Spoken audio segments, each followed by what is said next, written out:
Hello friends, Venus നൂഡിൽസിലേക്ക് എല്ലാവർക്കും സ്വാഗതം.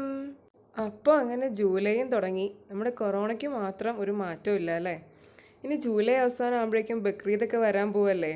അതിനു മുന്നേ ആയിട്ട് നമുക്ക് ചില ഒരുക്കങ്ങളൊക്കെ ചെയ്യാനുണ്ട്. ഇനിയിപ്പോൾ ബിരിയാണി മന്തി ഒക്കെ കയറി അടിച്ച് പൊളിക്കാൻ പോവല്ലേ അല്ലേ? അപ്പോൾ ഇതിനൊക്കെ ടേസ്റ്റ് കൂടാനായിട്ട് നമ്മളൊരു സാധനം ചേർക്കുമല്ലോ. ഇപ്പോൾ അതാണ് നമ്മുടെ മാഗി ചിക്കൻ ക്യൂബ്സ് അല്ലേ? നമുക്കത് അജിനോമോട്ടോ ഒന്നും ചേർക്കാതെ വീട്ടിൽ തന്നെ ഉണ്ടാക്കിയാലോ? നമ്മുടെ ചാനൽ ഇനിയും സബ്സ്ക്രൈബ് ചെയ്യാതെ കാണുന്നവർ ഒന്ന് പോയി സബ്സ്ക്രൈബ് ചെയ്തേക്കണം കേട്ടോ. അത് തികച്ച് ഫ്രീ ആണ്. നല്ല നല്ല വീഡിയോസ് നിങ്ങൾക്കായിട്ട് ലഭിക്കുകയും ചെയ്യും. അപ്പോൾ നമ്മുടെ ചിക്കൻ ക്യൂബ്സ് ഉണ്ടാക്കാനായിട്ട് ഒരു വലിയ സബോള, 2 ചെറിയ തക്കാളി, ഒരു ക്യാരറ്റ്, ഇതെല്ലാം ഞാൻ ക്യൂബ്സ് ആയിട്ട് അരിഞ്ഞെടുത്തിട്ടുണ്ട്. ഇതിന് പുറമെ നമുക്ക് വേണ്ടത് ഒരു പിടി വെളുത്തുള്ളിയും ഇഞ്ചിയും കുറച്ച് മല്ലിയിലയാണ്. പിന്നെ നമുക്ക് 2 വയനയില വേണം. ബേ ലീവ്സ്, ബിരിയാണി ഇല എന്നൊക്കെ പറയില്ലേ.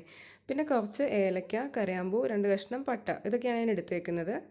400 ഗ്രാം വെച്ചിട്ടുള്ള ചിക്കൻ ക്യൂബ്സാണ് ഞാനിപ്പോൾ എടുക്കുന്നത്. നല്ല നെയ്യുള്ള പീസാണെങ്കിൽ അത് സെലക്ട് ചെയ്യാൻ നോക്കുക. ഇത് ഞാൻ ചെറുതായിട്ട് അരിഞ്ഞെടുത്തിട്ടുണ്ട്. ഏറ്റവും എളുപ്പത്തിലുള്ള മെത്തേഡാണ് നമ്മൾ കാണിക്കുന്നത്. അപ്പോൾ എടുത്ത് വെച്ചേക്കുന്ന ചിക്കനും നമ്മൾ അരിഞ്ഞ പച്ചക്കറികളൊക്കെ കുക്കറിലേക്ക് ഇട്ട് കൊടുക്കുകയാണ്. പിന്നെ ആ മസാലകളും കൂടി ഇട്ട് കൊടുക്കണം. ഇനി ഇതിലേക്ക് 400 ml വെള്ളമാണ് ഞാൻ ഒഴിച്ചു കൊടുക്കുന്നത്. ചിക്കൻ എടുത്തേക്കുന്ന അത്ര തന്നെ വെള്ളം ഒഴിച്ചു കൊടുക്കുക.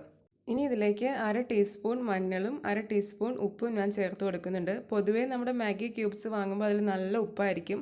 ഇതിൽ നമ്മുടെ ആവശ്യത്തിനനുസരിച്ച് നമുക്ക് ഉപ്പ് ചേർക്കാം കേട്ടോ. ഇനി അതെല്ലാം നന്നായിട്ടൊന്ന് മിക്സ് ചെയ്യുക. വെള്ളം ഒഴിക്കുമ്പോൾ അത് നികന്ന് കിടക്കാൻ പാകത്തിന് മാത്രം മതി, ഒട്ടും അധികം ആവണ്ട. ഇനി ഇത് നമുക്ക് കുക്കറിൽ ഒരു 3 വിസിലടിക്കണം. ആദ്യം ഹൈ ഫ്ലെയിമിൽ ഒരു വിസിലടിച്ചിട്ട് ഞാൻ 5 മിനിറ്റ് സിമ്മിലിട്ടു.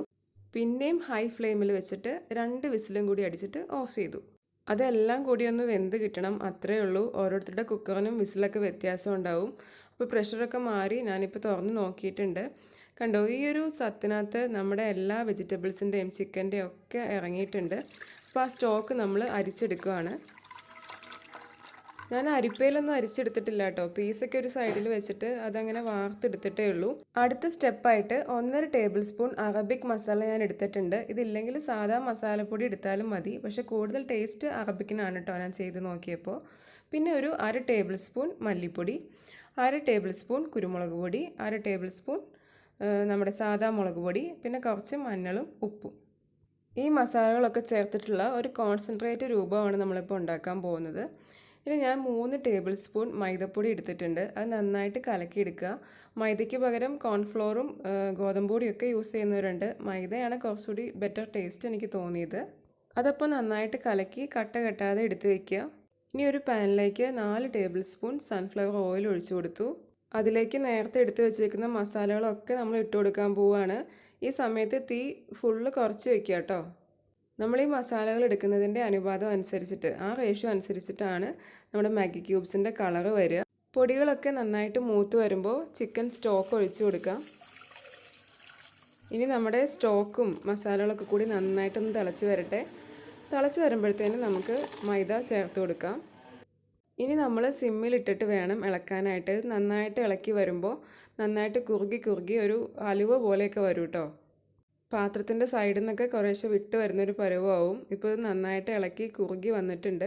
ഈ ഒരു പാകമാകുമ്പോൾ ഓഫ് ചെയ്തിട്ട് നമുക്ക് തണുക്കാൻ വെക്കാം. തണുത്തതിന് ശേഷം ഇതൊരു മിക്സിയുടെ ജാറിലേക്ക് ഇട്ടിട്ട് നമ്മൾ നന്നായിട്ടൊന്ന് അടിച്ചെടുക്കണം. മൈദയുടെ എന്തെങ്കിലും കട്ടകളൊക്കെ ഉണ്ടെങ്കിൽ പോവാനായിട്ടും ആ ഫ്ലേവറൊക്കെ മിക്സ് ആവാനും വേണ്ടിയാണ് നമ്മളിങ്ങനെ അടിച്ചെടുക്കുന്നത്. ഈ ഒരു കൺസിസ്റ്റൻസിയിൽ വേണം നമുക്ക് കിട്ടാനായിട്ട്. ഒത്തിരി വെള്ളം കൂടി പോകരുത്. ഇനി ഒരു പ്ലേറ്റോ ട്രേയോ എന്തെങ്കിലും വെച്ചിട്ട് അതിൻ്റെ മുകളിലൊരു ബട്ടർ പേപ്പർ വെക്കുന്നുണ്ട്. അതില്ലാത്തവർക്ക് എണ്ണ തൂവി കൊടുത്താലും മതി. ഇനി നമ്മുടെ മിക്സ് ഒഴിച്ചിട്ട് നന്നായിട്ടൊന്ന് പരത്തി വയ്ക്കുക. അതിൻ്റെ മേലെ ഒന്ന് ലെവൽ ചെയ്ത് കൊടുക്കുക കേട്ടോ. ഇങ്ങനത്തെ 2 ട്രേക്കുള്ള മിക്സ് എനിക്ക് കിട്ടിയിട്ടുണ്ട്. ഇനി എളുപ്പത്തിന് വേണമെങ്കിൽ ഐസ് ട്രേയിൽ ഒഴിച്ച് വെച്ചാലും മതി കേട്ടോ. അപ്പോൾ നമുക്ക് പീസായിട്ട് മുറിച്ചെടുക്കേണ്ട ആവശ്യമൊന്നും വരില്ല. ശരിക്കും ക്യൂബ്സായിട്ട് തന്നെ കിട്ടും. ഇനി ഇത് ഫ്രീസറിൽ ഓവർനൈറ്റ് സൂക്ഷിക്കാം. നമ്മുടെ ചിക്കൻ സ്റ്റോക്കിൻ്റെ മിക്സ് ഇപ്പോൾ നന്നായിട്ട് കട്ടയായിട്ട് വന്നിട്ടുണ്ട്. ഇനി ഇതിൻ്റെ ബട്ടർ പേപ്പറൊക്കെ മാറ്റി നമ്മളിത് മുറിച്ചെടുക്കാൻ പോവുകയാണ് ക്യൂബ്സായിട്ട്. നല്ല എളുപ്പമല്ലേ ഉണ്ടാക്കാനായിട്ട്. പിന്നെ എന്തിനാണ് നമ്മൾ പൈസ കൊടുത്ത് പുറത്തുനിന്ന് വാങ്ങുന്നതല്ലേ? നമുക്ക് വിശ്വസിച്ച് നമ്മുടെ വീട്ടിലുണ്ടാക്കിയതാന്നുള്ള സന്തോഷത്തിൽ യൂസ് ചെയ്യാമല്ലോ. അവനൊക്കെ ഉള്ളവർക്ക് നമ്മൾ ഡെസിക്കേറ്റഡ് കോക്കനട്ടൊക്കെ ഉണ്ടാക്കില്ലേ, അതേപോലെ ഡീഹൈഡ്രേറ്റ് ചെയ്ത് വെച്ചാൽ ഫ്രിഡ്ജിൽ സൂക്ഷിക്കേണ്ട കാര്യമില്ല. പുറത്ത് തന്നെ ഷെൽഫിൽ തന്നെ നമുക്ക് സൂക്ഷിക്കാൻ പറ്റും. അല്ലെങ്കിൽ ഒരു സിപ്പ് ലോക്ക് ബാഗിലോ ഇതേപോലെ എന്തെങ്കിലും ഒരു കണ്ടെയ്നറിലോ സൂക്ഷിച്ച് ഫ്രിഡ്ജിൽ വെച്ചാൽ മതി കേട്ടോ. ആവശ്യമുള്ളപ്പോൾ നമുക്ക് യൂസ് ചെയ്യാം.